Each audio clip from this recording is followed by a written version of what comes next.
Olá a todos, eu sou José Knofels, diretor de comunicação da Sociedade Paranaense de Cardiologia, e eu estou aqui para vocês com uma grande novidade. Começamos hoje, nesse momento, nosso primeiro CardioCast. O CardioCast da Sociedade Paranaense de Cardiologia vai ser uma rotina para todos nós, para todos vocês. Todo mês a gente vai estar aqui com temas novos, com coisas inovadoras, com temáticas relacionadas àquilo que o cardiologista mais precisa ter no seu dia a dia e aquilo que mais acontece na nossa vida, no nosso dia a dia como cardiologista. E hoje, pessoal, para começar, a gente escolheu falar sobre obesidade no consultório do cardiologista. Eu não preciso nem dizer para vocês o quanto isso é importante e nem dizer para vocês o quanto cada vez mais cabe a nós, cardiologistas, atender obesidade no consultório. Eu vou pedir para que cada um deles, cada uma delas se apresente e fale um pouquinho sobre de que jeito a obesidade faz parte da vida de cada um de nós, que estamos aí todos os dias atendendo isso, ou atendendo esta condição clínica no nosso dia a dia de consultório. Podemos começar com você, doutora Gisane? Eu sou nutricionista, Gisane Biaki Gomes, trabalho na área da cardiologia há muitos anos. Nós temos junto à Sociedade Paranaense de Cardiologia o departamento multiprofissional. A partir desse ano, nós tivemos um grupo multiprofissional durante 25 anos e esse ano nós passamos a ser departamento. Quanto aos meus atendimentos, enquanto nutricionista no consultório, meus pacientes, predominantemente, eu atendo obesidade e a maioria associado a algum fator de risco, porque a obesidade já é classificada como uma doença crônica, então a hipertensão e diabetes. Muito legal. Como é que a gente pode falar de obesidade sem trazer um nutricionista, né? Aliás, como é que a gente pode ter uma sociedade de cardiologia sem um departamento multiprofissional que justamente garante que a gente atenda o paciente como um todo? Parabéns, muito obrigado, doutora Gisele. Já voltamos para você. Eu vou passar para a doutora Luca poder falar um pouquinho sobre ela e também sobre como que a obesidade faz parte do teu dia a dia. Doutora. Perfeito, muito obrigada, Dr. José Knofels. Olha, parabéns à sociedade por essa iniciativa, é incrível, acho que isso vai acrescentar para todos nós. Bom, eu sou a Luca Davilish Neves, que eu sou médica cardiologista, ecocardiografista, né? E acho que a obesidade, ela impacta primeiramente em mim, né? Eu sou filha de um pai de altíssimo risco cardiovascular, que já teve infarto, AVC, então hoje a obesidade, ela é uma doença, né, bem estabelecida, como a doutora Gisane falou, que tem um potencial de risco cardíaco muito grande. Por isso a gente está falando dela aqui, né? Porque ela saiu só da endocrinologia e veio para dentro do consultório de cardiologia. E eu atuo, então, no consultório também abordando a obesidade com os meus pacientes, né? É interessante que, como ecocardiografista, eu vejo muito dessa interface obesidade com insuficiência cardíaca, né? E, enfim, todo esse escopo que a gente vai abordar aqui na sequência. Muito bom. E agora vamos para o nosso querido decano, Dr. Emilton Lima Júnior, nosso amigo de muitos anos. Dr. Emilton, como que a obesidade faz parte aí do seu dia a dia como médico? Obrigado, José. Para mim é um prazer estar aqui com vocês. E dizer que a obesidade, eu diria assim, ela há muito tempo faz parte da minha vida, né? Eu fui obeso mórbido, né, lá no início do século passado, ou melhor, no início desse século. Mas o que aconteceu mesmo de uma maneira bastante impactante foi quando eu assumi um ambulatório de dislipidemia no Hospital de Clínicas e eu tinha um ambulatório de hipertensão resistente também e eu comecei a perceber que esses pacientes eles circulavam nos dois e coincidentemente muitos desses pacientes também tinham diabetes e eles sentiam dificuldade de consultar com endocrinologia, era difícil a agenda e coincidiu, e aí eu fico muito feliz da tua presença aqui, de que a residência multidisciplinar veio trabalhar junto com a gente no ambulatório e fez toda a diferença, toda a diferença. Eu costumo dizer que lá no Hospital de Clínicas, os nossos pacientes do SUS, muitas vezes são mais bem atendidos do que os pacientes que estão nos muitos consultórios, exatamente pela equipe multidisciplinar. Isso aumenta muito a capacidade de adesão ao tratamento, que é uma coisa difícil. E quando a gente começou a trabalhar com a equipe multidisciplinar, curiosamente, a nutricionista Francisca disse assim, o senhor não se preocupa que esses pacientes estão um pouco acima do peso. E não era tão pouco assim, foi gentileza dela. E aí, esse nosso ambulatório de dislipidemia e hipertensão resistente acabou virando um ambulatório de cardiometabolismo. e que hoje é uma linha de pesquisa que eu trabalho, e é uma coisa efervescente, e a gente vai... Esse só é o preâmbulo de uma grande história sobre um novo mecanismo de homeostase que envolve a obesidade. É isso. Muito bom, doutor Emilton. Eu escutei a Luca, escutei a Gisane falarem que obesidade não é mais só um fator de risco. Elas falaram que a obesidade é uma doença crônica que precisa ser entendida como algo que por si só aumenta o risco cardiovascular e não só aumenta a chance dos outros fatores de risco. Eu queria ver um pouquinho de vocês como que é isso, né? A obesidade é uma doença, não é só um fator de risco. Como é que é isso, né? O que vem por trás daquela obesidade, daquele número do IMC, do peso? Como é que funciona isso? Sim, para começar, a avaliação da obesidade, ela teve uma modificação agora, né? Então, não é mais o IMC apenas. Então, o IMC acima de 30, de um modo geral, e acima de 40 para insuficiência cardíaca, quando é associado, né? Então, esse IMC, ele não é mais isolado, como um dado isolado. Então, ele tem que estar associado a algum outro dado. Qual seria? Dados antropométricos. Então, circunferência abdominal, a relação cintura-quadril e a relação cintura-estatura. Então, se o paciente tiver o IMC alto e um desses outros dados, então ele já entra numa categoria de risco, né? Você acha que todas elas têm o mesmo peso ou elas se compõem para te dar uma imagem melhor da situação? Acho que as duas coisas, né? Ambas, elas são importantes porque, veja, quanto mais a gente conseguir avaliar esse paciente e ter essas medidas, isso que é importante. O IMC, ele não nos fornece dados da composição corporal, porque é peso pela altura ao quadrado, né? Isso é muito interessante. A gente não consegue reconhecer quanto que ele tem de gordura visceral, que a gente vai entrar agora no lado inflamatório, que é o impacto maior, é essa inflamação, né? Da centrípeta, né, da gordura abdominal especial. Então, poder ter esses outros dados e o cardiologista ter no seu consultório a fita métrica ou a balança, antropômetro é muito importante. Então, a gente consegue fazer acompanhamento. Eu uso também o adipômetro, que é ótimo, uma ótima maneira de você avaliar. Daí tem os protocolos, a gente escolhe qual protocolo para aquele paciente.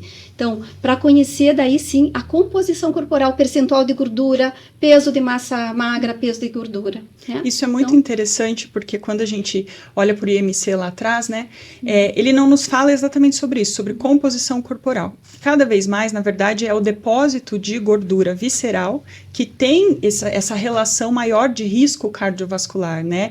Então, ter ferramentas que a gente consiga avaliar isso, como a doutora Gisane bem mencionou, né? A circunferência abdominal, a relação entre cintura e a circunferência da cintura e o diâmetro do quadril, isso é muito importante. E a gente tem vários estudos que mostram relação de maior ocorrência de eventos, né, com parâmetros alterados de gordura visceral. Porque a obesidade, por si só, ela é o quê, né? É um aumento desse depósito de gordura que estava ali nas extremidades e que chega um momento em que passa a ser central. Então, a gente passa a ter esse depósito visceral. E isso é muito importante. Como ela mencionou, né? A gente entra na inflamação.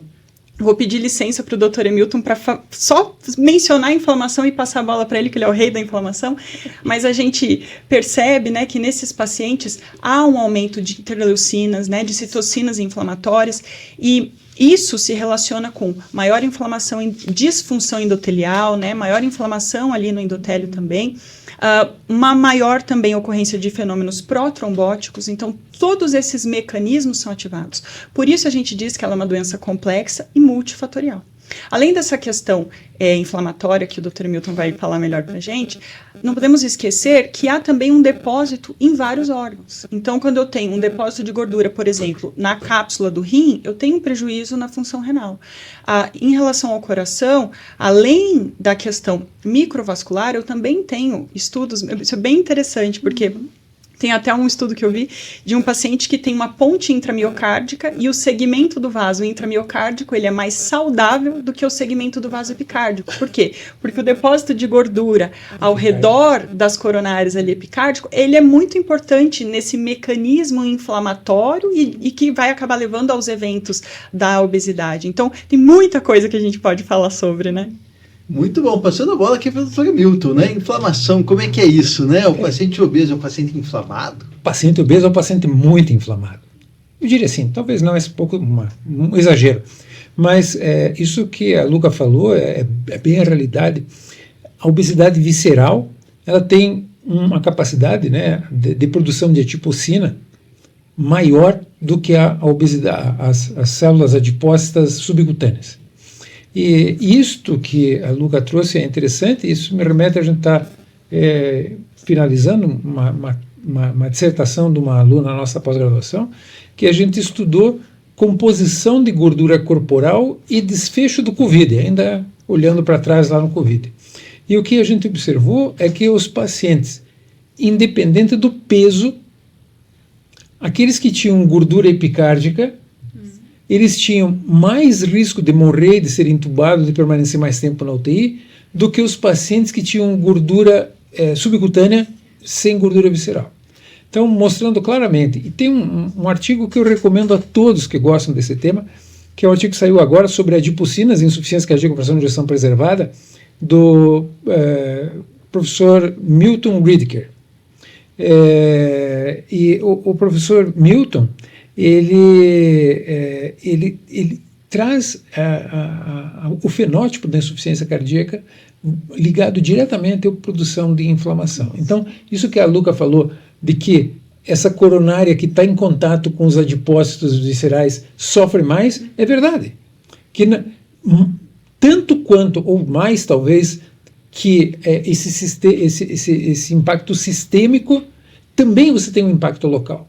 Se você for medir interleucina 6, for medir outros marcadores inflamatórios locais, você tem aumento. E aí, nesses locais, você vai ter as alterações ligadas a isso.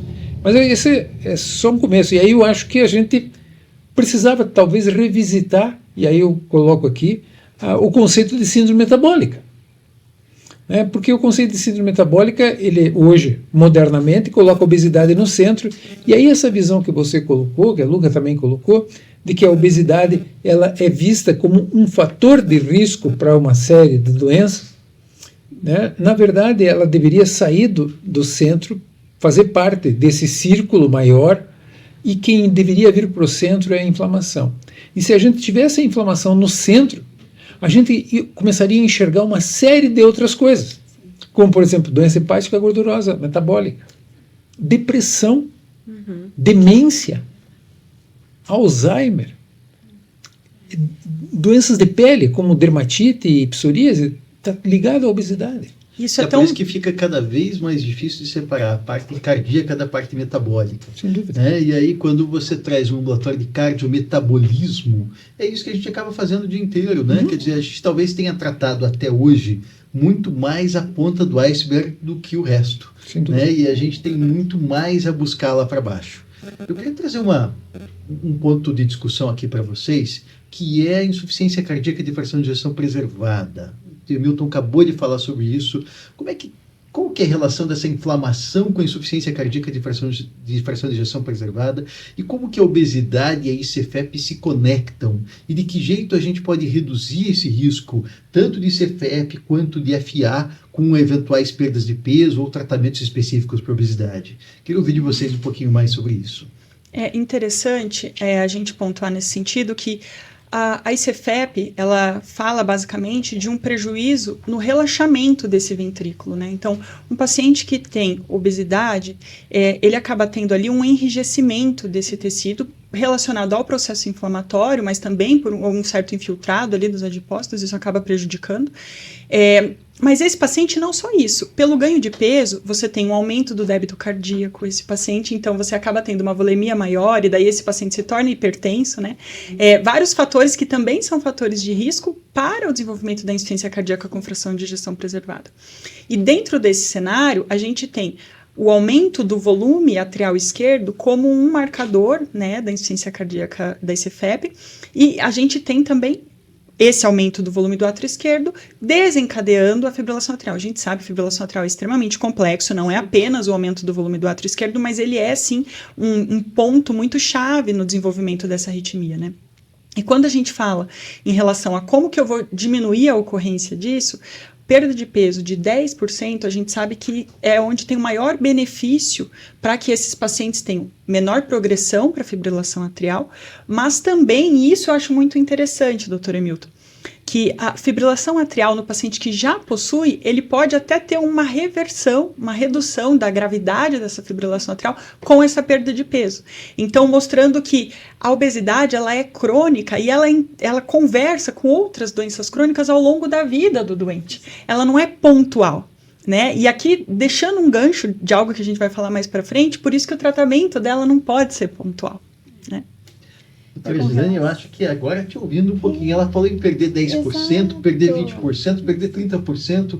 O que a gente pode fazer de mudança de hábito de vida, né, em tempos de perdas de pesos mais facilitadas, como esse que a gente vive hoje, né, o que a gente pode e precisa continuar orientando a gente, médicos, né, nos nossos consultórios, e vocês, nutricionistas, né, quando que a gente encaminha, e que jeito esse encaminhamento pode ser feito, como é que funciona essa interação, né, e que tipo de dieta ainda, né, nós podemos recomendar de uma forma mais geral, ainda que foi muito clara a fala do Dr. Emilton, cada paciente é um paciente e, portanto, tudo aquilo que é trazido de um modo genérico tem o risco de dar errado se eu não individualizo, se eu não customizo. Mas como é que funciona tudo isso? Mudança de hábito de vida para o paciente com obesidade. Exato.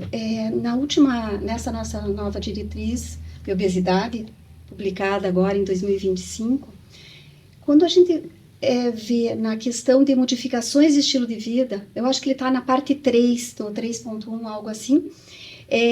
O que a gente vê ali? Então, o paciente que tem mais do que 40%, 40 de IMC, essa relação com a insuficiência cardíaca que você falou, que é muito importante. Então, isso já é um dado importante que a gente tem. Paciente que tem IMC 40, embora a gente está falando de um dado isolado, de uma métrica isolada, mas ela consta, esse paciente já tem que ser visto como um paciente que vai desenvolver insuficiência cardíaca. Um risco então, aumentado, um risco aumentado de desenvolver exatamente a insuficiência cardíaca.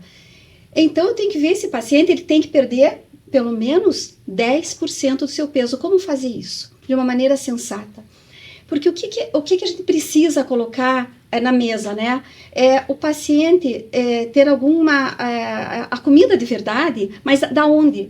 Baseado em quê? A dieta do Mediterrâneo, por exemplo, que é uma dieta adaptada à nossa realidade, né, brasileira. Então, é uma dieta que é rica em frutas, em verduras, é uma dieta aromática, é uma dieta colorida, é saborosa.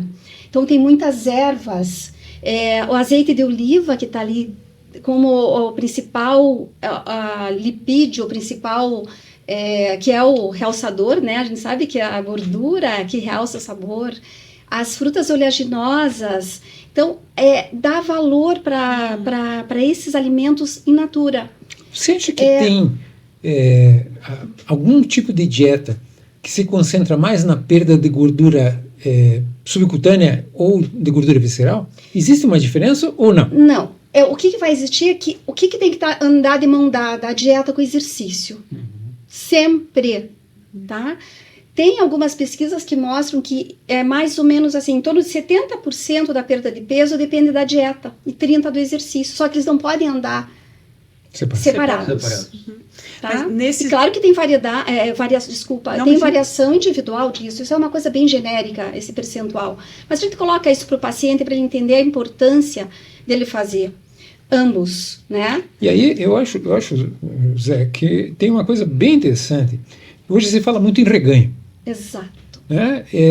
Não existe nenhum tratamento que você termina, emagreceu. Não. Uhul, obesidade é uma doença crônica. Então a dieta tem um papel fundamental na prevenção e na manutenção, prevenção do reganho e na manutenção do peso ideal que ele atingiu. Então, não tenho dúvida. Até, desculpa, eu vou fazer um parênteses, eu vou me adiantar só, a gente vai falar logo mais em tratamento, mas o paciente que faz uso dos novos medicamentos injetáveis, esse paciente, ele não se livra da dieta e do exercício, ao contrário, ele tem que fazer ainda mais. Exato. Porque vai chegar um momento que essa medicação vai ser diminuída, vai ter a fase do desmame. Então, ele tem que estar muito sedimentada essa alimentação, a nutrição e o exercício. Além do que tem sarcopenia, nesses tratamentos todos vem sarcopenia. Sarcopenia. A gente vai entrar em outra questão que é a proteína, né? Que depois eu posso até falar mais à frente. Mas ainda... Que é extremamente importante a quantidade proteica por refeição, inclusive. Perfeito. Tá. Mas ainda falando sobre esse dueto, atividade física e alimentação, é importante a gente lembrar que esses pacientes, principalmente aqueles com IMCs maiores, IMC acima de 40, a gente tem uma dificuldade em relação a isso, né? Até entender se a queixa de cansaço, de dispneia desse paciente se trata de fato de uma ICFEP ou se isso está relacionado com a obesidade apenas, né? Então, é muito importante que a gente entenda, como você falou, que esses pacientes têm que ser rastreados para ICFEP, né? IMC acima de 40 com toda certeza, mas menos IMC, mesmo IMCs menores, pacientes com IMC ali em torno de 35, a gente sempre tem que olhar para esse cansaço dele com um cuidado um pouco maior do que acreditar apenas que seja relacionado à obesidade e entender se a gente não deve ir além, né?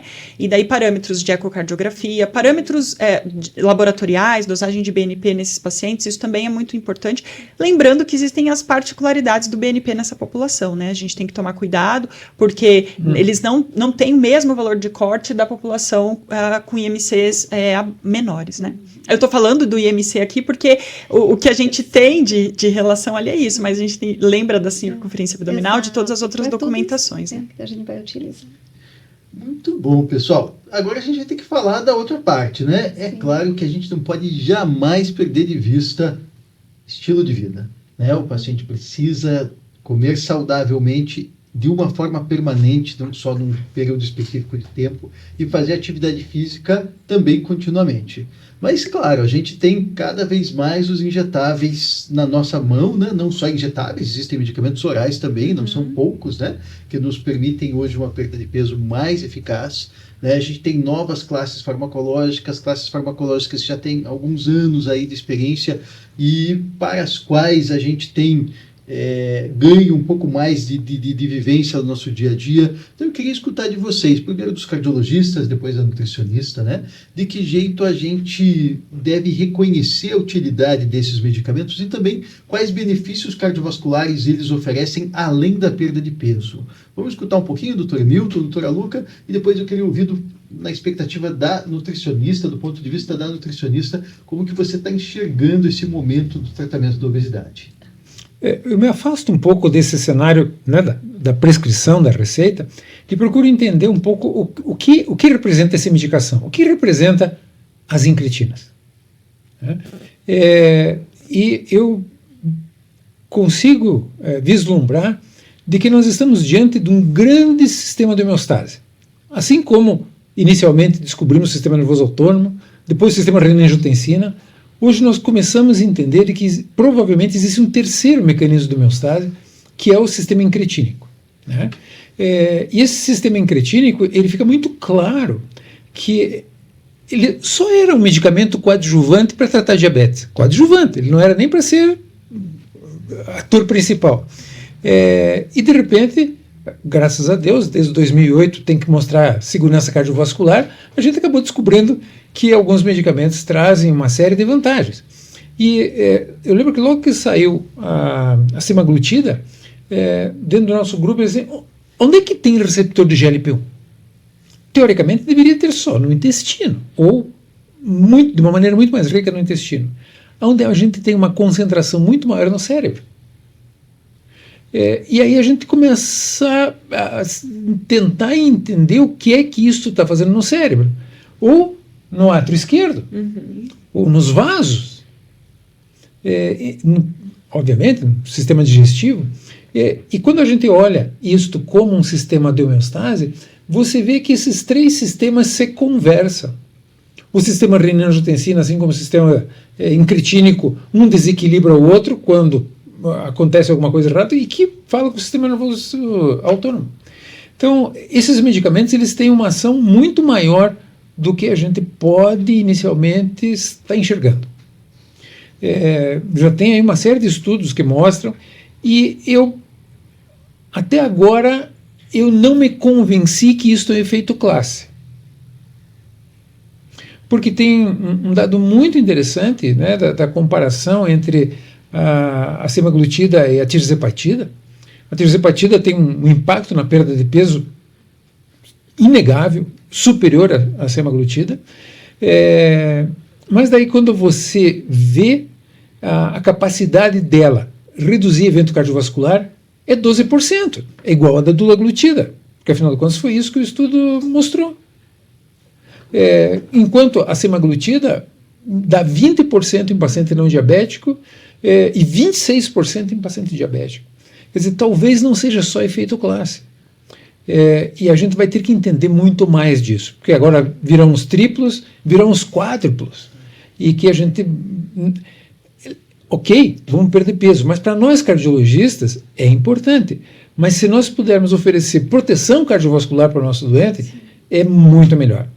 E nesse momento, né, o que a gente tem basicamente são essas 3 drogas que mostram proteção cardiovascular, que é a semaglutida, com maior impacto, a dulaglutida e a tirzepatida, né, que os dois foram comparados e não houve sinal de inferioridade entre elas.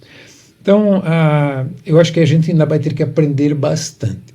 E já puxando um pouquinho, determinados alimentos alteram a concentração de receptor de GLP-1 celular. Alimentos pró-inflamatórios reduzem a expressão de GLP-1. E a gente não sabe bem o que isso... Quer dizer, se presume, mas a gente vai ter que aprender muito com essas medicações. Mas fico muito feliz de estar vivendo essa época, né, que a gente vai enxergar muita coisa interessante ainda daqui para frente para entender esse triângulo que existe aí de conversa. É um banquinho de 3 pernas. Se faltar uma perna, as outras 2 caem. Então a gente tem que ver dessa maneira. Eu sou meio empolgado para isso, né? Foi ótimo. Quer comentar alguma coisa? Eu acho que é interessante, antes da gente comentar em relação ao tratamento farmacológico, e a gente sabe muito do que nós estamos falando aqui, entender qual é o mecanismo da obesidade desse paciente, né? Então, como uma doença crônica, muitas das vezes existe um gatilho emocional lá atrás, tem muito... É uma doença que quando a gente vai abordar, a gente aborda a história de vida da pessoa, né? Então, entender em que cenário isso está acontecendo é muito importante também, porque a gente tem as perdas expressivas de peso com o uso dos análogos de GLP-1 ali, né? E agonistas de tudo. Mas a gente tem que entender que esse paciente, ele vai ter uma perda grande com o uso dessa medicação, mas para que isso se sustente, ele precisa estar com a alimentação adequada, ele precisa ter adesão à atividade física. E será que lá atrás, o que fez com que ele ganhasse peso, se foi, por exemplo, uma ansiedade, ela não vai influenciar no quanto ele vai aderir a tudo aquilo que vai manter a perda de peso que ele teve? Então, acho que isso tudo é muito importante. Falando um pouquinho agora, né, em relação aos efeitos dessas medicações, é importante a gente lembrar que os estudos falam muito da dose máxima, né? Então, o benefício da tirzepatida está relacionado diretamente com a progressão de dose, os benefícios máximos são na dose máxima, e quando a gente fala da sema ali, 2,4 miligramas também, onde a gente tem o máximo de proteção ali, né? E o paciente nem sempre vai tolerar. Então, lembrar, né, dos efeitos gastrointestinais, que por vezes são eles os limitadores para a progressão de dose desse paciente, isso é muito importante. E em relação à sarcopenia, né? A gente pode ter uma média de 25% ali de sarcopenia, mas isso pode alcançar valores de até 40%. Então, é muito importante estar atento a isso, de maneira especial se a gente for fazer uso num idoso, por exemplo, onde a gente já tem, pelo próprio envelhecimento, um grau maior de sarcopenia. Isso é muito importante de ser levado em consideração também, né? Não tem receita de bolo quando vai fazer uma prescrição de dieta, né? Mas também não tem receita de bolo quando a gente vai prescrever uma medicação. Isso tudo tem que ser individualizado, né? Doutora Gisane, como é que é ser nutricionista nesses tempos, né? Como disse o Ailton, cada dia a gente aprende uma coisa nova e essa área tem trazido tantas novidades para nós, né? E aí depois de alguns anos de alguma estagnação do tratamento farmacológico da obesidade, finalmente a gente tem medicamentos que de fato levam a uma perda de peso muito importante, mas tem todos esses aspectos que foram trazidos pela doutora Luca. Como é que está sendo o desafio do consultório de vocês? Eu acho um momento muito rico. Eu acho que mais do que nunca nós vamos trabalhar mais juntos ainda. Com a medicina, com vocês médicos, com os cardios, porque a gente vai poder fazer o papel, né, que como esse medicamento precisa de um balanceamento alimentar, ele precisa do exercício, conforme eu já falei anteriormente, então a gente vai poder juntos trabalharmos mais ainda. Tem um estudo ali publicado na diretriz, que é o STEP 1, né? Vocês viram que é a semaglutida, e o resultado dela quando associado à dieta hipocalórica, então com um resultado mais significativo naquela população, obviamente, de aproximadamente o paciente que usou a semaglutida junto com a dieta hipocalórica, ele teve uma redução muito significativa, em torno de 15% a 16%, contra outro que só foi a dieta, né, que foi muito menos. Então, essa associação, a importância, né, a gente precisa trazer isso, a gente trabalhar realmente em conjunto. Com relação aos eventos adversos, né, que a gente está vendo, os efeitos adversos da medicação, o que nós estamos encontrando, né, enquanto nutricionista, o paciente me traz, então, por exemplo, náusea, como é que eu vou tratar essa náusea? Então, eu vou orientar o paciente, olha, vamos diminuir gordura, né, para minimizar essa náusea, comer um pouco mais fracionadamente. Tá com episódios de vômitos, então não tomar líquido junto com a refeição, por exemplo, e também tentar fracionar, diminuir o tempo de consumo. Outra queixa é constipação intestinal, então a gente vai orientar esse paciente a consumir mais fibras e mais água. Queixa de distensão, a sensação de flatulência, obviamente mais fibras e água. Alguns pacientes apresentam um pouquinho de hipoglicemia, então, claro, vai ser reajustado o medicamento e a gente vai orientar esse paciente de alguma forma, modulando através da alimentação. E outro dado importante, falando da sarcopenia, é a proteína. Então, não é priorizar só a proteína, obviamente que eu preciso dar o carboidrato, a proteína, o lipídio para eu conseguir fechar todos os nutrientes, os micronutrientes, vitaminas, minerais, etc. Então, pensarmos que se eu conseguir colocar em cada refeição principal pelo menos 20 gramas de proteína, não é 20 gramas de carne, não é isso.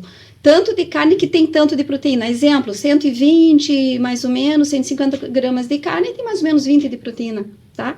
Outras fontes proteicas, por exemplo, fonte vegetal, que são as leguminosas, grão de bico, lentilha, feijão. Incentivar o paciente a consumir o queijinho de soja também, que tem uma quantidade boa. Tentar sempre nos anteciparmos a isso. Então, fazer o exercício, colocar uma alimentação balanceada, não há necessidade de restringir também carboidrato naquele sentido low carb, não, basta a gente balancear, porque o paciente já vem consumindo muito, basta você balancear, organizar e as coisas vão fluindo, né? Claro, com tudo isso que eu comentei, os efeitos adversos vão acontecer. Quanto mais alto com as mudanças das doses desses medicamentos, os efeitos vão acontecendo, né? Eu acho que você traz uma informação muito importante que eu posso dizer que eu sofri isto ao longo da minha vida, né? A presença daquela vontade de comer bastante é uma coisa que está desconectada do fato de saciedade ou não, né? Então, a percepção de saciedade e de fome, ela é alterada no paciente obeso, né, por um processo inflamatório no hipotálamo. Mas não seria o momento de puxar um psicólogo para trabalhar? Exato. Então, a gente vai entrar o psicólogo, educador físico ou fisioterapeuta. É fundamental esse trabalho. Agora, eu só queria voltar um pouquinho no que o senhor falou, que tem algo bem negativo com relação à ingestão, que são os ultraprocessados, que está tão presente na alimentação de todos. Com certeza. Desde a criança E ele é pró-inflamatório. Ele é Eu super gosto de dizer que a pró-inflamatório. gente precisa descascar mais Exato, e desembalar desembalar cada vez menos. Boa Se a essa. gente conseguir com os nossos pacientes, inicialmente, pelo menos retirar os ultraprocessados, já estamos ganhando terreno com eles. Aqui Então, é ele muito tem um importante. aplicativo desrotulando, Tem. Isso. né? Que ele, Sim, e assim, ele é bem singelo, sim, mas você consegue, sim. a partir do, acho que do código de barra, Exato. quando consegue ver ali. você consegue ver o que tem de ultraprocessado, de processado e tal, o que é melhor, ou menor ou pior, sódio. Né, Ele coloca coisas até desse cores, assim, para Até te ajudar cores, a entender, exatamente. né? Isso é Então, muito talvez legal. estimular os nossos pacientes a utilizar esses aplicativos, né? Não só o WhatsApp, né? Mas é isso mesmo. Então, Pessoal, nossa conversa está tão sensacional que eu preciso reconhecer que a gente precisaria de mais tempo. E olha que o Primos que disse que poderíamos fazer mais rápido, mas eu estava errado. Então Ele estava certo. Nós estamos chegando no final do nosso tempo aqui, mas eu tenho um assunto que acho que a gente não pode deixar de abordar. Como é que é a cirurgia bariátrica neste momento? Para quem a gente indica, né? Quais cuidados a gente tem que ter, tanto no pré-operatório quanto no pós-operatório daqueles pacientes, e o paciente cardiopata que vai para a bariátrica. Vamos falar um pouquinho sobre bariátrica, que é o assunto que faltou, e aí depois a gente passa para uma mensagem final de cada uma de vocês. Pode ser? Perfeito. A gente não pode esquecer que muito se fala agora se a bariátrica ela vai se aposentar, né? E na verdade não. A gente não pode esquecer que de maneira especial para aqueles pacientes com obesidade mórbida, muitas das vezes é a melhor alternativa que a gente tem para reversão, né? Lembrando que o objetivo nunca é normalização de peso, né? O que a gente quer é que esse paciente tenha uma perda de peso significativa para a redução de desfechos cardiovasculares e todos os demais benefícios que advêm da perda de peso, né? Isso é muito importante. E lembrar que a bariátrica, ela também tem correlação com redução de desfechos, né? Redução aí de 20% de MACE nesses pacientes. Então, isso é 20%, 30% de MACE nesses pacientes. Então, isso é muito importante da gente ter claro de que ela tem todos os benefícios necessários, né? Aproveitando a bariátrica, para a gente falar rapidamente também da estratificação de risco do paciente obeso, que a gente nunca pode deixar isso perder de vista. E por vezes isso pode ser limitado, por exemplo, o próprio eletrocardiograma, né? Por a gente ter um aumento ali do depósito de gordura, isso pode às vezes falsear, prejudicar a nossa avaliação.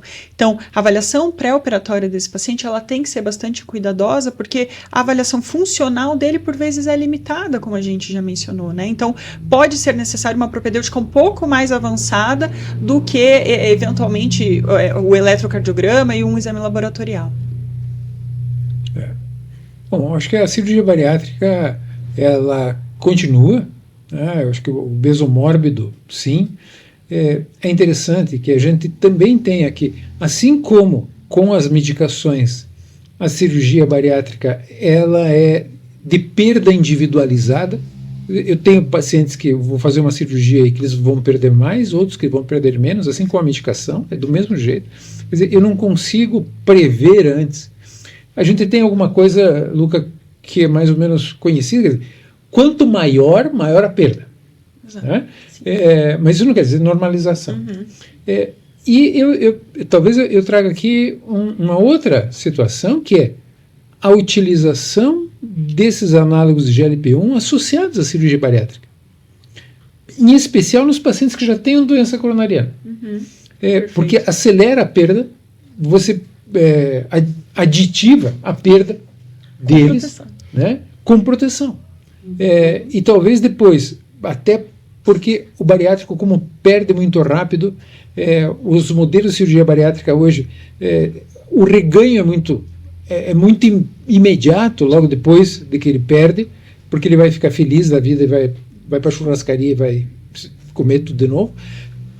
A utilização desses medicamentos que trazem essa percepção de saciedade, né, e principalmente de quem tem algum grau de compulsão, ele vai provavelmente se beneficiar, além da cirurgia bariátrica, com um melhor resultado utilizando esses medicamentos associados. Eu acho que é uma possibilidade.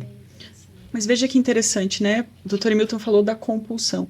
Então isso fala pra gente, mais uma vez, de como a obesidade ela é multifacetada e a gente precisa estar ancorado em vários profissionais, em várias estratégias de abordagem. Porque unicamente fazer a prescrição ou mesmo submeter o paciente a uma cirurgia bariátrica com ganho de peso específico, com perda de peso específica, né, bastante perda de peso, e esse paciente depois não ter tido uma abordagem comportamental, psicológica, para que ele sustente isso, principalmente pro paciente é frustrante. Né? Eu acho, Luca, que tem uma coisa que você traz ali que tá no subliminar. Por que é que a venda, parece uma coisa simples, mas se a gente se debruçar um pouco mais, a resposta não é tão simples assim. Por que é que a venda sem prescrição é muito maior do que a venda com prescrição? Por uma questão muito simples. Né? É a questão do preconceito que existe. Né? Então, ele não quer ir no médico porque ele se sente culpado, porque o médico, de alguma maneira, direta ou indiretamente, vai passar isso, e aí isso será um desestímulo, né, para ele fazer o tratamento adequado. Mas, em compensação, eu gostaria de ver esses estudos. Quem foi com o médico, quem não foi com o médico, como é que é a resposta do reganho? Isso a gente não tem essa informação. É óbvio que a equipe multiprofissional é fundamental antes. Então, se puder preparar esse paciente antes da cirurgia, muito bem preparado, que é o ideal, a gente sabe que isso acontece e deve acontecer mesmo, durante e pós, por mais tempo. Então, esse paciente aderir realmente a esses cuidados multiprofissionais, psicólogo, né, nutri, educador, enfim, isso vai impactar nesse resultado, porque realmente o paciente, ele, falar entre aspas, ele relaxa, né? Ele perdeu aquele peso, então já consegui. E como manter isso? A minha experiência é bem pós, eu atendo pós-bariátrico, assim, já um momento mais tardio, já. Então, aquele paciente que já não consegue, tá perdendo o controle, não está mais conseguindo manter ou perder mais peso, então, meu público, assim, com a minha experiência com relação à bariátrica, é esse paciente. Então, a gente vê realmente o reganho, a dificuldade, então a importância da gente resgatar e passar que a alimentação de uma maneira que a gente acolha esse paciente também, para ele aderir. A gente ele não pode se sentir criticado. Você não pode julgar. Não pode julgar. Então, ele já foi para a cirurgia, que já é algo muito impactante na vida dele. E ainda reganha. Esse é o estigma maior. Ele diz assim, todo mundo vai achar que eu sou relaxado. Como se fosse um fracasso, né? Como se fosse um fracasso. Então, não. Então, a gente tem que acolher esse paciente. Perfeito. Trazê-lo para perto e fazer isso que a gente consegue enquanto conversar muito com esse paciente. Eu acho ter essa oportunidade. A partir do momento que a gente, como profissional, na nossa cabeça vira a chave de que a obesidade é uma doença crônica, o nosso olhar, a forma como a gente aborda o paciente muda, né? Então, quando vem um hipertenso, vem um diabético, que você entende que ele vai caminhar a vida toda com isso, você consegue acolhê-lo, você consegue explicar para ele toda a relação dos desfechos da doença, como aquilo vai impactar a família dele, a história de vida dele. E acho que com a obesidade a gente tem que, passou da hora da gente olhar dessa maneira também, né? Entender a obesidade como uma doença crônica, que a gente vai ter que acompanhar o paciente ao longo da sua vida e educá-lo para que ele entenda também que é uma doença crônica e que ele vai ter que se cuidar. E acho que educar a família. Exato, também, a família também. Perfeito. Isso é muito importante. A ele quem está ao redor dele. Exato. Aliás, aqui um parênteses também, só para encerrar, eu sei... lembrando que crianças já com até os 2 anos têm um impacto muito importante. Ali já começa a multiplicar, aumento dos adipócitos, tanto a hipertrofia como a hiperplasia. Então, a gente tomar cuidado aqui, a introdução alimentar, eu faço isso. Então, a gente começa ali com 6 meses, quando acontece a transição do leite materno, enfim, e a alimentação, começar aqui, tanto com o bebê e a mãe, orientando sempre a presença dos pais na consulta, né, com a criança, e fazer aqui que é o nosso papel, já na gestante, começa e na criança, né? De uma maneira preventiva, muito né? Porque se é uma doença crônica, a partir da gestação a gente já pode abordar, porque a gente tem que lembrar que do ponto de vista comportamental tem vários estudos mostrando que pais obesos têm uma maior propensão para filhos obesos. Então, isso tem que ser abordado ao longo de toda a vida, né? E para colocar mais lenha aqui na fogueira, né? Lembrar que a obesidade, ela também se relaciona com mais de 13 tipos de cânceres, né? Eu faço parte do departamento de cardiologia da mulher, aqui da Sociedade Paranaense, e a gente tem que lembrar que câncer de endométrio, câncer de mama, né? Eles têm relação com a obesidade como fator de risco também. Então, veja como é relevante e como ela realmente está relacionada com muitos aspectos da nossa vida. É muito impactante, É sistêmica. Muito. Pessoal, a conversa está tão legal e esse momento está tão sensacional que a gente poderia passar mais 1 hora conversando aqui. Mas eu já estou sendo avisado que o nosso tempo está chegando ao fim. Eu queria passar para cada uma de vocês por uma mensagem curta. Podemos conversar com você, doutora Luca? Uma mensagem curta de finalização. E aí a gente deixa a expectativa do que faltou aí para os nossos próximos episódios, para os nossos próximos cardiocasts. Perfeito, muito obrigada, doutor José. Eu quero, na verdade, parabenizar a sociedade por essa iniciativa, é incrível. Muito feliz em poder estar aqui estreando, participando desse podcast inicial. E, assim, para os nossos colegas, né, que estão nos assistindo, que têm aí buscado, né, conhecer mais sobre a obesidade, entender que a obesidade, ela hoje faz parte da consulta da cardiologia, ela é uma vivência do cardiologista, ela não vai mais sair do nosso consultório, ela vai ficar com a gente, né, entender que ela é uma doença crônica, multifacetada, sempre rastrear risco cardiovascular desse paciente, estar atento para o risco de insuficiência cardíaca no paciente com obesidade, e abordar, se possível, né, a família desse paciente também, para entender que essa história ela vai ter um desfecho mais ou menos feliz conforme a gente consiga acolher e refletir isso na mudança de vida do paciente. Obrigada. Bom, também agradecer, é sempre uma honra para mim estar aqui, e dizer que, para quem ficou assistindo a gente até agora, eu vou fazer uma correção, vai ficar um bônus. Não eu falei o nome daquele autor que escreveu sobre ICFEP errado. É Milton Packer. Né? Então, aqueles que não ficaram com a gente até o final não vão achar. Não vão achar essa correção. Muito obrigado, Zé. E acho que essa iniciativa só tem um grande vencedor, são os nossos pacientes. E tudo que nós pudermos fazer para estender isso, para tentar mitigar, diminuir ou mesmo interromper essa evolução dessa epidemia de obesidade, eu acho que é muito importante, né? E que as coisas não são excludentes. Se você puder trabalhar com uma equipe multidisciplinar, vai ser muito melhor, né? E eu acho que esse é o recado final, né? É uma doença complexa que merece várias visões. Então, Milton Packer. Milton Packer. Perfeito. Vamos lá, doutora Gisane. Eu agradeço imensamente a Sociedade Paranaense de Cardiologia.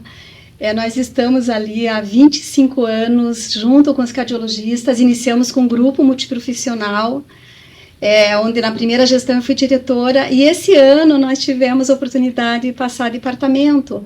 Então, é um departamento multiprofissional, então eu sou extremamente grata por estar aqui com vocês, né, ter essa conversa tão interessante, tão boa, e olhar sempre para os nossos pacientes. Eu amo o que eu faço, eu amo cuidar, né, eu atender, então aquele olhar para o paciente e a gente poder ter essa oportunidade de trabalharmos sempre juntos. Mas eu agradeço muito. Façam escolhas inteligentes quando forem se alimentar. Essa frase impacta muito quando eu falo para o meu paciente.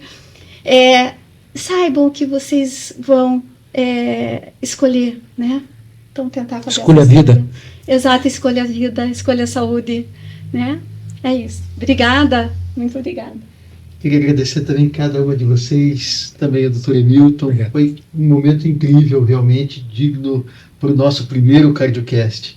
E dizer a você, nosso sócio, nosso amigo da Sociedade Paranaense de Cardiologia, profissional de saúde que está nos assistindo, que outros episódios virão, que a gente vai ter outros momentos. Você que está no YouTube, por favor, deixe seu joinha e não deixe de curtir nosso vídeo.